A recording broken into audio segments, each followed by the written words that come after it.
Ready to get started? Here we go. Hi, I'm Mia Voss. Welcome to the JGOOT Village. Right down here, a free community where we teach anyone the basics of how to travel anywhere in the world for free. Joel is here, flying blind. He knows what he's doing, though. I'm going to pull up the presentation and let's get started. Capital One, that's our subject today.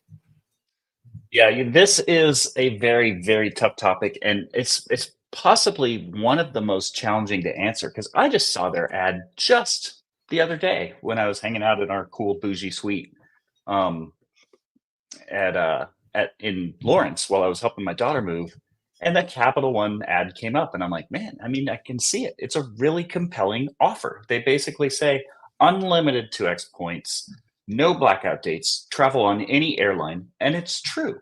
But that's not telling the whole story. And so, and the answer to why not Capital One is actually like more complicated than just trusting the process that we've developed here at the JGOOT way. And this is why so people don't succeed with point hacking, because 2x points is not all that attractive. That's not that great. So that basically means that you're getting $200 in free travel with Capital One for every $10,000 that you spend. And we have clients that get 500, 1,000, sometimes $3,000 to $5,000 in free travel for every $10,000 that they spend. But hey, Jennifer Garner, she's pretty compelling. I was just going to Samuel say L. that. Jackson, they both have the Capital One card. Must be a great card, right? Well, that's the old school. I think this is one of the last few brands that uses celebrities to pitch something. Do you know what I mean? It's kind of, they're not Right. really doing that anymore. So it Yeah. still sells. Yep. Well, yeah, it used to be AMEX. The Mhm. AMEX used to have all the big celebs. But so it's a really tough topic. So bear with me, because the reasons for why not are actually, they are literally 100 times more complicated, and there are 100 times more directions that you can go versus just trusting the process here at JGOOT. At JGOOT, we believe in the 80-20 rule, the Pareto principle. And that principle is that anything in life, work, house cleaning, um, everything you do, 20% of the things that you do produce 80% of the results. But a lot of people get hung up in doing the 80% of stuff that only produces 20% of the results. And my argument, our argument here at Capital One is one of those 80% things. Yeah, it's the most popular, but it's not the most effective. And today we're going to talk about why. With a warning about that. So, like the reasons that why not Capital One over our preferred choice of Chase and Capital One are, it's a multifaceted argument, but we'll talk about that. So, basically, here at JGOOT, we focus on the 20% of things that produce 80% of the results. And that's three simple things. One, we believe in finding cash deals and scheduling vacations around those deals that don't require any points at all. And when I say they don't require points, it would be stupid to waste your hard-earned points on these deals. I'm talking about like $50 round trip flights across the country, $200 or $300 round trip flights to Europe, $500 or $600 round trip flights to Asia, and double those prices for business class. Even at double those prices, it would be stupid to waste thousands of dollars worth of points. So that's rule number one. And we literally call it rule one, go where the deals are. The second thing we believe in is get the most valuable 2 or 3 cards and use earning multipliers so that you don't have to get 10 or 20 new cards a year just to churn them for sign-up bonuses. Get the two of the best cards you can get and learn how to use them. My stay at the nicest resort in Lawrence, Kansas, the most historic, the fanciest, the coolest, is a result of that. I don't have a Hilton card, but I have status with Hilton because of the card that I use. And I checked in, I just paid a basic cash rate, got their basic room, and I got upgraded to the presidential suite. Joel, I'm showing the pictures right now. I pulled it up on Oh, screen. cool. So yeah, the apartment you said, right? Yeah. Right. With the letters sold This out at the top of it. They gave it to me. They gave it to me. No tricks, no points, no nothing. I just had two things. I had American Express Platinum card, and I know how to use it. By knowing how to use it means I signed up to get gold status with Hilton, because that's one of the many ways that you get status with that card. And I asked for the upgrade, and they gave it to me. It's literally that simple. So while everyone's saying, "Oh, I refuse to pay an annual fee, I refuse to do this," they're paying. I'm not going to throw any names out there, but like, other people stayed and paid the same amount I paid for a lesser quality hotel and got a way lesser quality room than what I got, just by having the right card and knowing how to leverage it. Sometimes that's points. A lot of times it's perks, and the perks are unbelievable. The perks are things that you would never spend real cash on. And quite frankly, Chase and Amex have a lot more of those perks than Capital One. We'll get into that. So yes, just get the right 2 or 3 cards, not 2 or 3 cards per year, 2 or 3 cards, and learn how to use them. That's what we believe here at JGOOT. All of the other blogs would love you to get the Capital One and the Chase and the Amex and the Gold and the Platinum and the this and that and this and that, and churn them every year, because that's how they get paid. They earn an affiliate commission for every time you get a new credit card through their affiliate links. That's not what we do, and that's a lot of the reason that we charge for some of our services, because we don't want to be handcuffed by different credit card companies who have us on commission. So that's rule number 2. Don't just get any card, get the right card that will give you the most bang for your buck for your personal spend. And then you want to stretch those points as far as feasibly possible with transfer partners. Write that down. Google it if you have to. Read through our book. We cover it in the 201 and 301 section. We show you how to transfer your points. That's where the value is. That's where you can take 10,000 points that will get you nothing but $100 in statement credits or gift cards through Chase, through Capital One, through Amex. Or you can transfer them directly to Hyatt, transfer them directly to United, directly to Delta, directly to 20 or 30 other airlines, and get 5, 10, 25 times more out of those points. So instead of settling for $200 for every $10,000 you spend, you can learn how to find the deals with transfer partners and get $2,000, if not $5,000 in free travel for every $10,000 that you spend. Those 3 things, that's all we focus on. Find cash deals that don't need points at all. Schedule trips around those when you can. You don't always have to, but I like to call them bonus trips. Get the right cards. The right card versus the wrong card can mean $2,000 in free travel versus $200. And then stretch those points as far as possible. Let me pop this comment in from Sandy. The perks are amazing. We used to avoid cards with large annual fees. We were wrong. We've earned back our annual fees by a large amount. Thanks for that, Sandy. Yes, thank you, Sandy. That's a great, great point. I did it too. I was raised to think you don't pay for a credit card. They make money off of interest. They make money off of fees and this and that. Yeah, but you get way more perks that outweigh the annual fee. I like to think of it as prepaying for stuff you're going to pay for anyway. Yes. I ride Uber all the time. Amex gives me $200 in Uber credits a year. We pay for travel all the time. Chase pays for 300 of that travel. They just pay it. It just comes out of our annual fee. So with that said, those 3 things are all we focus on. We don't worry. Like, our clients just say, okay, you say you get a Chase card, I'm going to trust you. And they go do it. You don't have to do it through our affiliate link. Just go get a Chase card. Trust us. It's way more valuable.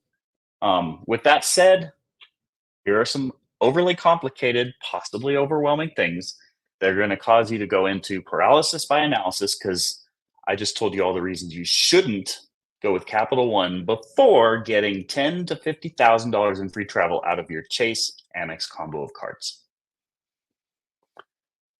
So before we get into that, these same arguments pretty much apply to cashback cards. We have lots of people who love their Costco 2% cash back or their B of A unlimited 2% cash back. Exact same arguments apply to those. We're not going to talk about the nuances, but trust me that it's the same. People who are loyal to individual airlines, same applies. I always like to say, do you want a $1,000 gift card to Applebee's? Or do you want a $1,000 Visa gift card that you can spend whenever and however you want? That's what flexible points versus individual airline points do. You get to take your money wherever they're having buy one, get one free happy hour specials, or you're stuck with whatever Applebee's is serving for lots and lots and lots of meals. No offense to Applebee's, but any one restaurant that you do too much of gets a little tiring and a little expensive. Same with airlines. And then the same with individual hotel points. I do not have a Hilton card, but I stayed in a better suite than lots of people that do have a Hilton card and don't know how to use it. I guarantee that. In fact, I talked with 2 people, and it was so hard for me to not take them upstairs and show them my room because I talked with 2 people that were diehard United and diehard Delta fans and diehard Hilton fans. And I stretched my points farther than them, and they rolled their eyes. They were just like, "Who was this amateur? He doesn't know what he's talking about." They're like, And I okay, went weirdo. upstairs to my apartment, and I know they didn't get it because there were only 2, and I met the other people in the other apartment. Let me pull up this comment from Maureen. One of the first things that she learned in JGOOT for brands cards is branded is stranded. That's a Joelism. Amen. Amen. 4 issues. I think I changed that to 3, and I forgot to change the title. It is just 3 issues that we're going to compare Capital One to either Chase or Amex. So why do we like flexible cards? I've talked about this before. You get to pool all of your points into 1 or 2 families of cards. In our case, Chase and Amex. Capital One have flexible points too. You can transfer their points out to other airlines and some hotels, and so does Citi. But there's a big gap. And like I said, we like to do as much as possible with as few credit cards as possible so that you're not having to juggle 10 or 20 new credit cards a year. Get 1 Chase card, 1 Amex card, learn how to use it, that's it. We do not recommend even considering Capital One or Citi. They're great cards. They're better than 90% of the cards out there, except they're not better than a Chase and Amex combo of cards. You can't go to, you just can't get that same $10,000 to $50,000 a year out of Capital One that you can get out of the Chase Amex combo of cards. Does that mean that you're doomed if you already have a Capital One card and already have tons of points? No, but they are more difficult to use, and I'm going to talk about that. So let's talk about that first thing, sign-up bonuses. I got roped into this. I nearly messed up and blew my chances of getting a Chase card because of this one exact thing. So it's very, very common when people learn that points are, it's very possible to arbitrage points more than any other currency out there. Arbitrage means like, you can take advantage of different currencies. Like the peso is 20 to 1. And that can fluctuate. So there are people that will buy hundreds of millions of dollars in pesos because they feel like it's weak compared to the dollar. They'll buy that up. And when the peso value goes up, they'll trade that back for dollars and they instantly make money. Points are way less volatile and way easier to arbitrage than actual arbitrage, which is a business. People do that. You can do that with points. You can earn them on the cheap and spend them for extremely lavish luxuries. So why not just go and get Capital One? I mean, they have often better sign-up bonuses than Chase, and that's very tempting to go for. Amex has 4 different cards that earn $75 to $150, sometimes $250,000 if you're a big spender. Or, I'm sorry, 250,000 points. Those are very attractive sign-up bonuses, and a lot of people think, well, I want to go get those cards first. Marriott regularly offers 100K. Hilton offers 100 to 180,000 points for their card. Why would you go and get a measly 50 or 75,000 points with Chase? And I learned this, I got lucky. I learned this lesson with my first points trip to Hawaii. And I used 50,000 points for 2 round trip first class flights to Hawaii that were worth $2,600. I had to cobble together. I also signed up for a Marriott card, got 100,000 points. I had to cobble together 160,000 points for 4 nights at a $400 per night hotel. And I thought that was great because I got 5 nights. But if you do the math, 50,000 points got me $2,600 worth of flights, and 160,000 points only got me $1,600 of free room at a hotel. Which is better? So I was able to do a little quick math and said, I want more of those chase points. And that's what we want you to do, so you're not constantly churning cards. Because if you do this, if you go after all of these cards, you're going to learn the hard way, if you ever learn at all, that it's not about quantity of points, it's about quality. It's not about the sign-up bonuses. It's about all of the extra points that you get with every dollar you spend for the rest of your life, because this is a marathon, not a sprint. We get 2 cards, we learn how to use them, we keep them in our wallet for years to come. No churning, no worry about juggling cards and messing up our credit, none of that. So it's about that long-term goal of earning the best points, the most flexible points that have the highest value. And how do we know that?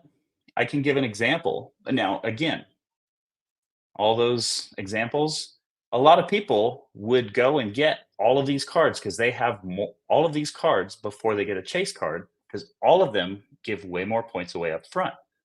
But what they will learn when they go to spend those points is how much more valuable they are. And usually by the time they learn that, it's too late, because what they find out is Chase has something called a 524 rule. So if you go and get a Hilton card, a Marriott card, a Delta card, a United card, a Southwest card, all of those cards, because they give away more points, Chase won't take your business. So you can start with all those other guys. You can't move on to Chase. You can start with Chase, and if you need to move on, you can move on to any of those other cards, but you can't do that with Chase cards. Because 524 means if you've signed up for more than 5 cards in the last 2 years, which is not a lot for card churners, they won't take your business. They will not give you a credit card. You will not get any sign-up bonus points from them. So you have to be very aware, and that's why we say just start with Chase. You can always start with them and move on to someone else. You can't start with someone else. You can't necessarily start with someone else and move on to Chase. Now, here's the bigger reason that you want to start with Chase instead of Capital One. Yes, they're both flexible cards. You can transfer to other partners and get a lot more than a penny per point. But Chase is far more flexible. And here's the biggest reason why. Chase is more flexible than both Capital One and AMEX. That's why we like to start with it, because it gives you the most options possible. So for example, to compare apples to apples, 100,000 Capital One points can get you 2 to 3 nights at a basic hotel. That's basically $100 to $300 a night. And that's if you use any of their transfer partners. So whether you just use them in their portal, which is kind of a no-no, you shouldn't do that. But even if you transfer to any of their hotel partners, those hotels will typically cost 30 to 100,000 points per night for a basic hotel. Nice hotels are going to cost 100,000 to 200,000 points for a respectable hotel. I'm not even talking like luxurious. So your 100,000 Capital One points will get you 2 to 3 nights at a basic hotel, or 1 night. You can blow them all on 1 night at a fancy hotel. And most people think that's great. Hey, free nights. I got a free night at a fancy hotel. But if you had Chase points, those exact same 100,000 points would get you 15 to 28 nights at a basic hotel. Can we get an amen from people who learned that lesson and saw millions of points flash before their eyes when they realized how many points they had been wasting? 15 to 28 nights or 2 to 3? Which do you want for the exact same points? Or you can have 2 to 5 nights at a luxury hotel. And when I say luxury, I'm talking $500 to $4,000 a night. My wife and I have stayed at a $3,500 a night resort with only 6 bungalows on it. It was all inclusive. It was like most people will never experience it in the world. 3,500 bucks a night. We talked openly with the other people. Most of them wanted an auction and thought they got a screaming deal for 2 grand. And we stayed completely free with our Chase points. It was Hyatt fancy, points. wasn't it? Yes, I've been there you too. stayed there. I stopped Lots of saying things our to lounges people have stayed there. afterwards. They were feeling badly. It's a small Yeah. island. We were making people feel badly. It's crazy. Yeah. And Couple so amens this out there is too. so yes, you might say, well, I'm getting a Capital One because they give 75,000 points away, and Chase is only currently giving 50,000 or 60,000. Who cares? You can get exponentially more just with Hyatt hotels, and you cannot. I don't care how good you are, you can't get that value out of those same points with lodging. Now, do you have airline transfer partners? Sure, but lodging, you are SOL. You're just not going to be able to do it. And most people don't realize that until, if they ever realize it, until they already have the points. But if you just pay attention to that one thing, you will get 5 to 10 times more value out of your Chase points than your Capital One. So people might say, well, this isn't apples to apples comparison. That's 100,000 points versus 100,000. So cut that in half. That means you get 7 to 14 nights for 50,000 points. So do you want 100,000 Capital One point sign up bonus and be stuck with that card for who knows how long and get 2 to 3 nights? Or do you want 50,000 points and get 7 to 14 nights? It is that simple. And the exercise on page 51 of the book will show that in black and white in your own hometown. You could go have a staycation and this will be all the proof you need. You don't need to take my word for it. Go to Hilton, look up what points, how many points it is. Go to Marriott, look up how many points it is. Go to Choice Hotels, go to IHG. Chase will beat them 9 out of 10 times. And not just beat them, they'll beat them by double or triple or tenfold. For that one reason. That's one reason, one of several reasons that we recommend just start with Chase because their points are better. Staycations are such a great way to start too. Oh, it does so much because like we get a lot of clients that are like, I'm about to book this epic Italy trip and we're doing 4 of us and we're transferring 600,000 points. That's a stressful first transaction to do. Why not just go and transfer 10,000 points and have a fun little staycation? If it messes up, no big deal because you learn how to earn lots and lots of points. It's a big deal if you mess up a 600,000 point transaction. So yeah, the staycations and the exercise on page 51 of the book will do you right. And I if do you have have the original version, that's page 50. And you can get the updated version at jgoot.com/login. Oh, that's such a great point. Thank you for that. Again, I don't have that as a banner, but jgoot.com/book is where you can get the book, and then jgoot.com/login if you have an older version of it. Excellent. Yeah, we give a free digital copy. If you buy the hard copy, you'll have to buy another one. But we give an updated digital copy anytime we have an update to everyone who bought the digital copy through jgoot.com.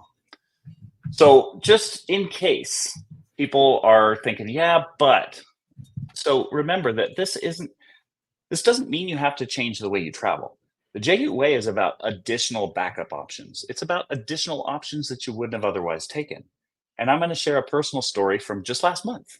I went to a conference, and it was in Cabo. And so specific place, specific time. That basically guarantees it's going to be expensive. And sometimes points will help, sometimes they won't. In my case, they didn't. I have millions of points, and I refused to use them to fly there for free because I was only getting like 1.4 cents out of them. And I personally refuse to waste points for less than 2 cents each. In other words, if I'm going to spend 50,000 points, I need to get a minimum of $1,000 in value out of those points because I know how to get 5 or 10 times that. I'm not going to waste them to save a few bucks. So I chose to spend an embarrassing amount of money to get to Cabo for that conference because that's what it was. I could have saved a few bucks by laying over in LA, but I'm in Denver. It's a 2.5-hour flight. I'm not going to lay over in LA to save a couple $100. And over a short trip. So specific place, specific time. I paid more for that damn flight than anywhere I've flown in the world in the past 10 years.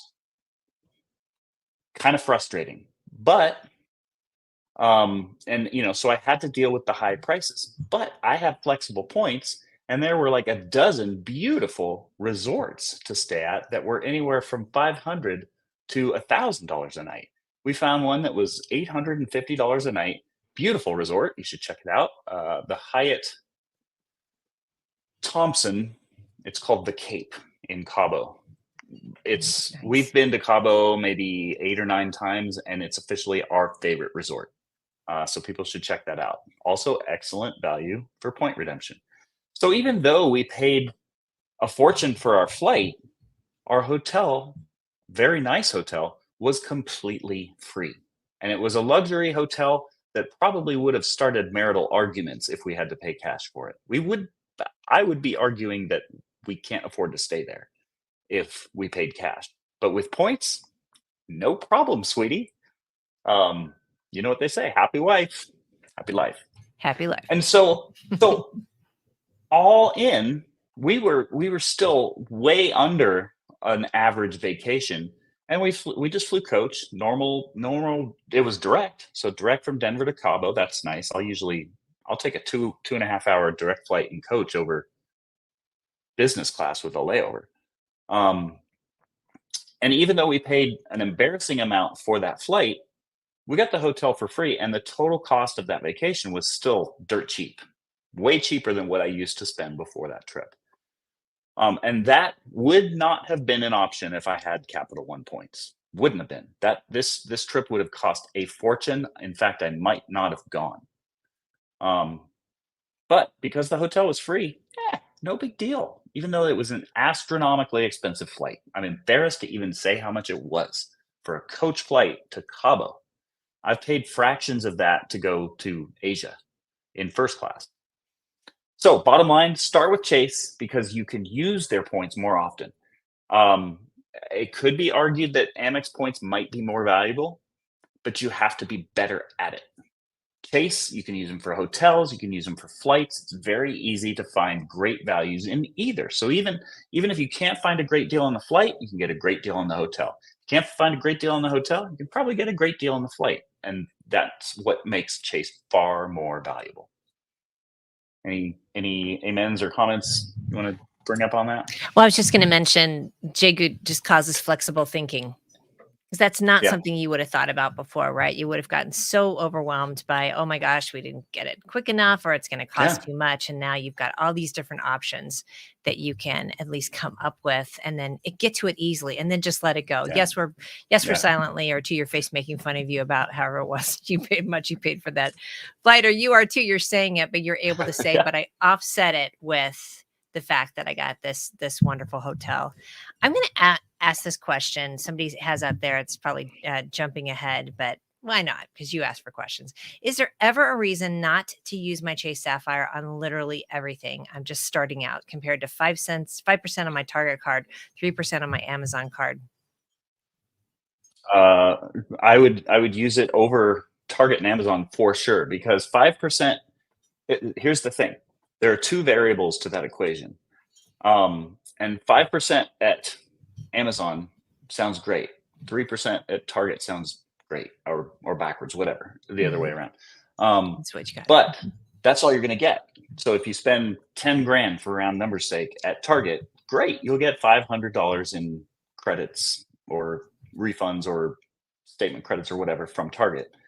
But even if you only get 3%, 3 points on your Chase card on average, you get to multiply it again because you can the points aren't stuck in value. You can redeem them for 3, 10, 20 times that much.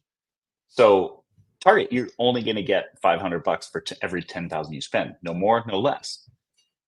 Flexible points, you can get $1,000 to $5,000 for every 10,000 that you spend, because you can earn a lot more points. We're about to get into that. Yep. And you can redeem those points for a lot more. So yes, I would ditch your Target and Costco card, any cash back, anything that gets a flat fee, because you can't flip those points again, and that's where the real value is. I think what's confusing for a lot of people too is they make it so easy to do that. I know that every time I order something on Amazon, it's got that little check box that says, "Hey, I know Yeah, you had these points," and I swear to God, I go through a panic attack every time, thinking, "Please, please make sure that's not checked, or yeah, that it's unchecked, just to make sure," because I know what the value of it is. So we get why it feels tempting. 100%. I'm about to show a basic example of that, Oh, good. but yeah, it's so easy to hit that easy button and just get a penny a piece. The reason the Mhm. credit card companies do that is because they pay millions, tens of millions of dollars, possibly more than that, to airlines and hotel chains to buy points from them, because that's a currency. They buy those points and they sell them. They lure customers in by saying, "We'll get you unlimited 2x points." Why? Because no one knows how to spend them, and they donate them back to the credit card company. And the more Mhm. you just hit that easy button, the less the banks have to buy from airlines and hotels. So they get to recycle those points over and over and over for fractions of a penny a piece, versus learning how to use them, transferring them to hotels and airlines, and they have to keep buying. So, like, you're keeping the airlines in business, you're keeping the hotels in business by transferring them to them. You're keeping the credit card companies in business by hitting the easy button and just cashing them out for a penny a piece. It's a pretty slick Um, setup for sure. yeah. And I'm going to But show you an example of that. So sure. yes, Capital One earns unlimited. So you get a 75,000 bonus, which we hopefully have convinced you is not as valuable as a 50,000 sign up bonus from Chase. But wait, Joel, they get unlimited 2x points to use towards any travel, no blackout dates. How? The easy button, the travel portal. They give those points for a penny a piece right back to Capital One. And guess what? They get to give Jennifer Garner that much more in advertising dollars and get more customers, because they don't have to buy more points from the airlines and hotels. Um, but here's the key: they do not have a good hotel partner. So unless you know someone where you got a free place to stay everywhere you go, your points are going to be worth rarely more than a penny a piece at any hotel out there, even with transfer partners. Go ahead and look them up. They're not going to compare to Hyatt. And the exercise in page 51 will show you that. On top of that, here's the kicker. Here's where it's important to know math. If we compare it to Chase, you can get a card that earns unlimited 1.5x. Not as many points, but you get unlimited 1.5x. So you spend 10,000, you get 15,000 points. And then you can transfer those points from your free Freedom card to your Sapphire Reserve. That worst case gets unlimited, no blackout dates, 1.5x. This is where I talked about earning multipliers times redemption multipliers is what you actually get. So even though Capital One does a very good job of making it look attractive, because you can spend them at any hotel, no blackout dates, Chase can do that too through their travel portal. And you get more. You get 2.25x points, because 1.5x points earned per dollar times 1.5x when you redeem those points, which is the worst case. That's the worst you can do. You get 2.25x. And on top of that, if you learn how to redeem them effectively, you can redeem them for a lot more than that. And you have more options. You can learn how to do that with Capital One too, with their airlines, but you can't do it with hotels. I will take anyone who's read my book and has a Chase card and knows how to transfer points to Hyatt. They will beat the pants off of anyone with a Capital One card with 5 times as many points if you're comparing hotel stays.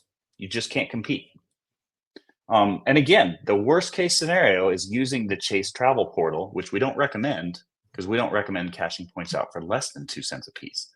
But worst case, Chase is actually a better card, but you have to know the math. Because if you don't know the math, well, you just believe what Jennifer Garner says and you go with the Capital One card. So, and again, that's the worst case scenario. We have people all the time that average $2,000 or $3,000 from their Chase points for every $10,000 that they spend. We have people that average $3,000 to $5,000 from their Amex points for every $10,000 that they spend. Through those two things, earning multipliers and redemption multipliers. And Capital One just doesn't have as many redemption multipliers from the sole fact that you can't transfer to hotel partners. So those are two reasons that took a long time and probably sounded very confusing that you don't have to worry about if you just start with Chase. Now let's talk about the even more exciting one. This is the 301 section of the book. And in the book, I recommend starting with cash deals that don't require points at all. That's in the 101 section of the book. And there's an exercise that shows you how to do that on page 19 of the book. Then we graduate to Chase. We learn how to earn Chase points. Why? Because they're the most flexible. They're the easiest to use. You could go book us if you already have Chase points, you could do a staycation tonight for an unbelievable value. AMEX is the 301 section. That's where we get into really robust earning multipliers and cool airline hacks to redeem those points for a lot more. We're not even going to talk about airlines because that's a whole different topic. But Amex has two things that neither Chase nor Capital One have, which is why we recommend having both. Chase has Hyatt Hotels, Chase has Southwest, Chase has United as transfer partners.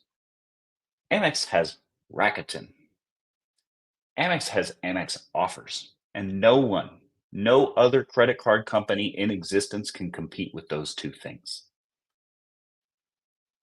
They put 2x unlimited 2x points to shame. We've gone to dinner and spent $150 and picked up 6,000 points. 6,000 points that could be worth $300 at a hotel. So we've picked up more points that are worth more than the dinner we bought at fancy steakhouse. All because of a combination of Amex offers and Rakuten. That alone beats the pants out of unlimited 2x points. You do that with 6 or 8 transactions a year, you're going to average 3 to 5 points. 6 or 8 transactions a year. You don't have to have stickers on half a dozen credit cards. You don't have to keep track of gas here, grocery with this card. Like there are people that have spreadsheets and they have they buy stickers on Amazon to keep track of all the different credit cards they have. When you just have 2 or 3 cards and learn how to use them, you don't need any of that crap. And we have people that are earning 5, 10, sometimes an average of 15 points per dollar from just these two things, Amex offers and Rakuten. Why? They got an Amex card, they read the terms of the bonuses that come with them, and they learned how to use them. And so that's the kind of the third reason. There are lots and lots of other reasons. We could talk about this for hours, but those are 3 reasons that you don't even have to worry about if you just start with Chase, learn how to use it, and start with Amex and learn how to use it. And those are pretty much the 3 biggest reasons for why we don't recommend Capital One. Is it a great card? Sure. Is it as good as the combination of Chase and Amex? Doesn't even hold a candle. The only reason you should need a Capital One card is because you are traveling so much and you're traveling and getting more than $50,000 in value from your Chase Amex combo of cards. And then you can move on to Capital One. And this is what I call diminishing returns. You're not going to add tens of thousands of dollars in value to Capital One, to your travel portfolio by adding Capital One on top of Chase.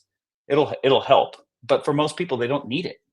$10,000 to $50,000 in travel is plenty for most of our clients, and they don't need to add a third family of cards to make things that much more complicated. And those were three of the biggest reasons. There are plenty of others, but those are the three of the biggest reasons that we don't recommend Capital One. It's just an extra headache. If you start with it, it's harder to make work. If you try to add it to your portfolio, you better be spending several $100,000 because you just don't need it if you're not spending at least that much. If you are spending that much, you could probably afford it because you can spread your spending out across all of those cards and max out the benefits for them all. But otherwise, it's just not worth the extra hassle. And that's the one thing that separates us from everyone else. And I would say if you want to do that, maybe we're not a fit and you should explore the Points Guy or Word Travel or any of them because they loved it when you have lots of different cards. We like to keep it simple. Get 2 or 3 cards, learn how to use them. So the choice is yours. The goal of most point hacking sites is to get as much value out of as many credit cards and as many sign-up bonuses as possible. And most of the other sites recommend that you typically get 5 to 12 new cards a year. And hey, let's face it, if you only spend like $10,000 or $12,000 a year on credit cards, like $1,000 a month on total credit card expenses, gas, groceries, dining, movies, everything, maybe you do need to explore a little bit of card churning. But if you spend $20,000 or more a year, you don't need it. You can travel the JGOOT way and get $10,000 to $50,000 in free travel a year out of 2 or 3 credit cards, as long as they're Chase and Amex. Anything else? That's not the JGOOT way. Excellent. That's all I got, Mia. Well, let me pull up this comment. I know the answer, but can you transfer Capital One points? Yeah, you ready? Why don't we pull me up so I can? Okay, hold on. Here we go. Do that. Then we can see. There he is. I want you all to know he's been flying blind and just looking at this and not even seeing any of us. And that's how enthusiastic Joel is, which I love. So, but I know this has been answered in the comments as well. But Robin wants to know, can you transfer Capital One points that you already have to your Chase card somehow? How can you not lose points already if you have to close, if I close those accounts? Unfortunately, you can't transfer Chase. You can't transfer Chase to Amex, Amex to Chase, Capital One. They all stay with their family.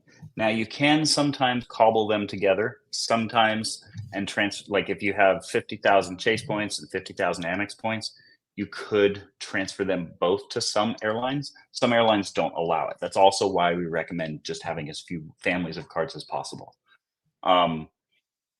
As far as canceling, we don't typically recommend canceling cards. There are usually free options that you can downgrade to or cheap options that you can downgrade to keep those points alive. I don't keep track of which ones you have to keep the card to keep the points and not, because I just keep track of Chase and Amex. Unfortunately, you can't combine points other than through transfer partners, and that gets mixed results. Like Emirates doesn't allow it. Once you transfer from Chase, you can't also transfer from Amex. So again, that's why we try to have as few cards as possible. I saw your other question. Does canceling cards hurt your credit rating? That's another thing that is very, very common and very important in the point hacking world, where churning cards is important. It's not as important to us because we don't churn credit cards. It's very, very important. You have to be 800 and above, because in the point hacking world, where, how everyone other than us churns credit cards for sign-up bonuses. And there's nothing wrong with that. It's one way to do it. It's just not the way we prefer. And the reason that gets beat to death is because it's very, very important. When you're churning 10 or 12 credit cards, yes, it does take a short-term hit. When you apply for a card, they check your credit and it takes a short-term hit. The beauty is that it goes up. Assuming they give you a bigger credit line, your credit goes up in the long run. So a month later, your credit score will have actually gone up from whatever it was. Not when you churn cards, though. When you churn cards, you're getting dinged all the time, and they're usually not increasing your credit limit. They're spreading your credit limit across more plans, and then, yes, that does cause your credit to go down. Complicated math having to do with credit utilization score and total credit limit and all of that stuff. again, it's a problem you don't have to worry about when you just get the right cards and learn how to use them. That's great. A lot And of the things. and Yes. unofficial advice, my dad Mhm. actually shared with me, he accidentally lost. He just stopped spending on a card that was 35 years old Hmm. with a pretty decent spend, and they canceled it for lack of use, and his score went down by 10 points. Am I saying that you can run out and do that? No. But is it less of a concern when you don't churn cards, which my parents don't because they travel the JGOOT way too? Yeah, it's far less significant. And that's such a great point with all the advice that you gave us. A lot simpler learning and thinking. We you say it every week, every time you're on here. We overcomplicate things. Yeah. 80-20 rule. I mean, it's saved my life in so much. I've started 5 businesses in my life, and I follow the 80-20 rule with almost every one of them. That rule's been around for a while, and that's for a reason. I love this. Beverly says in the last 4 months, she's gotten a new Chase Sapphire and an Amex Gold, and her credit score is now higher than what it was before she got them. And I'm assuming, High five. yes, right. That's also because let's talk about how you use these credit cards, because we're not talking about getting credit cards and running them up and not paying down the balance. Right. Yes, that's a very good, important thing. We don't believe in churning cards. We don't believe in spending irresponsibly. You should treat your credit card as a debit card. You should always pay the balance off by the statement date so you don't pay interest or late fees. Any of that stuff really eats into the value of the points and makes it and really just wipes it out. So, yeah, always practice responsible credit. Don't spend more money than you can pay off it by the statement date. So we just had a lot of other comments that were being answered as well. So I think we're in pretty good shape. There was a little bit of a conversation about Costco that was causing a panic, but I think we're good now. You missed that. So it's all good. Let's talk about Hey, our let's talk about that real You want quick. to talk about Costco? There are Okay. sometimes I'm going to talk about. There are times where I, the founder, and the guy, and you can go read about us on other blogs. I will kick people out for getting on a pedestal and talking about their cashback card or why they love their Capital One card so much, because we don't believe in that. We believe in keeping it simple and using the cards that get the most bang for the buck. And if you want to go and gospel, spread the word, evangelize about Capital One or Costco or Mhm. Discover or B of A Unlimited 2x points or your Amazon 5x points, there are plenty of other groups that do that. For us, that confuses our members, and we politely ask those people to leave when they're talking about pretty much anything other than B of A or I'm sorry, anything other than Chase or Amex. See, now I'm starting to get confused. Well, and just to let you know, there was confusion of whether Costco actually accepted Chase Sapphire or not. And I had a panic attack. I'm like, wait, they stopped accepting Chase I Sapphire at use them. Costco? Yes, they I use do. them. I know. That gave me a little bit of It's a a Visa card. scare. They take Visa. They didn't used to, Exactly. No, they didn't, and but they yeah, don't they take take Visa. Amex, and that's how it actually got the Yeah. conversation as well too. But no, very true. I mean, we've tried and true and tested for all this information, and of course, we have people that talk about it in the village and then the lounge as well. So we did talk about the book. Let me bring up that banner. I've got it right there. Yeah, jgoot.com/book. A lot of, in fact, everything that Joel talked about today is in the book. And thank you for giving those chapters as well too. That's really helpful. I am a firm believer that every chapter of that book, if you've gone through it and just skimmed certain chapters, if you're not getting at least $1,000 in value per chapter per year, you're skimming a little too fast. Every chapter of that book is easily worth $1,000, and let's get an amen from anyone who would agree. Like, that book is worth $10,000 to $100,000 in free travel or discounted travel per year. Um, just following those principles on blind faith. And again, I don't care if you just bought the book and you never buy anything else from us. The whole purpose of the book is to show you tangible results. And if you dig into each chapter and actually apply the stuff, it's worth $10,000 to $100,000 a year. You don't need to join our coaching program to do it. It's no different than going to a gym. You can do the sit-ups yourself, and if you have the discipline and know-how and persistence to do that, good on you. That's what the book helps you. It gives you the gym routine that is proven to work. If you want a little help, That's what our coaching program is for. That's just like hiring a personal trainer. It's the exact same thing. But don't knock the model until you've tried it, because it is worth 10 to 100 grand in free travel a year. If you do want to join the lounge, you can set up a call at jgoot.com/call, and we'll chat with you about whether we think that's a fit. We did I was just about ready to pull that one. Best $7 she ever spent. Thank you, Beverly. She had some really Yes, great thank you, advice in Beverly. here too. So we really appreciate all the comments in here as well too. Talk about the lounge real quick before we jump out of here. Cool. Yeah. So JGOOT Lounge, like I said, I like to view our book as the gym membership that you can go and lift weights on your own. Just do the proven principles, do the routine that's on the wall that they recommend for a daily workout. You'll be perfectly fine. If you want personal help, our JGOOT Lounge, we have 6 different coaches. I see a couple of them chiming in here in our live stream who are there to help you go through a 6-month process. And it's a lot like learning to ride a bike, or it's a lot like hiring a personal trainer at a gym. They do this every day. They're very, very good at it, and they're passionate about helping people who want the personal help.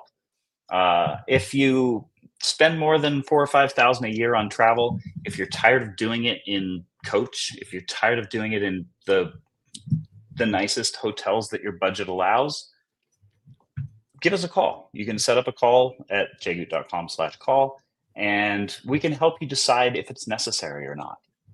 We don't work with everyone. Average travelers who just are looking to save money on their once a year trip to Disney World wouldn't be a fit, and we are glad to point them in the direction of other resources that would be a better fit.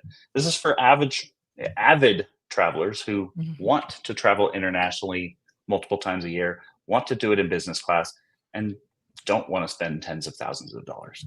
Here's a great comment too from Brooke from above. Hi, Brooke. She's always holding us down out in the audience. She's answering someone who was looking for specific credit card advice, but as she's mentioning here, that's limited to the lounge, our high-end coaching program. And that's what's great too. There's a lot of very specific questions, including specific questions on trips of, hey, we're thinking about going to this place. And not only is it our experts that are in there, but the lounge members are bouncing back and forth with a lot of advice as well too. Yeah. They're getting to learn on. Yes. I had one more Ed comment about. Oh, go ahead. One too. We got to share. Yeah.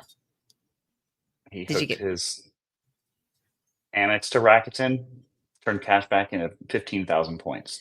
Oof. I'm guessing he spent a lot less than $15,000. I'm guessing he spent a lot less than 7.5x or $7,500, which would be what it would take to earn 15,000 points with Capital One. We've had some people on here that talked about doing the shopping that was, the Christmas shopping in August or September, and, getting that shopping out of the way and earning a ton of points. And then Ed also has this comment. Thank you for this, Ed. Amen on the book. Over 1 million points earned in the last 6 months. Yeah, just for getting the right cards and earning multipliers learned from the book. That's a good point to close on. So we appreciate that. All right, y'all. That's it. jgoot.com/book. We also have the vault. I'll pull that in here too. And that's where you can actually watch these shows later on, because I have to consume things many times over. So, yeah, all right. And that's the idea. The book, some people do just fine with the book. The vault is for people who can't quite swallow the pill of JGOOT Lounge, but want a little extra support. That's what JGOOT Vault is for. And my next Q&A is in a little over a week, 10 days, I think, where once a month I just hop on and ask every question until they're all answered. Yeah, you do. I mean, you don't hang up until they're done. Yeah. My last one was 2 hours and 41 minutes. And you can either attend live and get your questions answered, or you can watch the replay on double speed, whatever you like. Exactly. Also, as we said, jgoot.com/book. All right. That's it for this week. Thanks, everybody. Happy travels.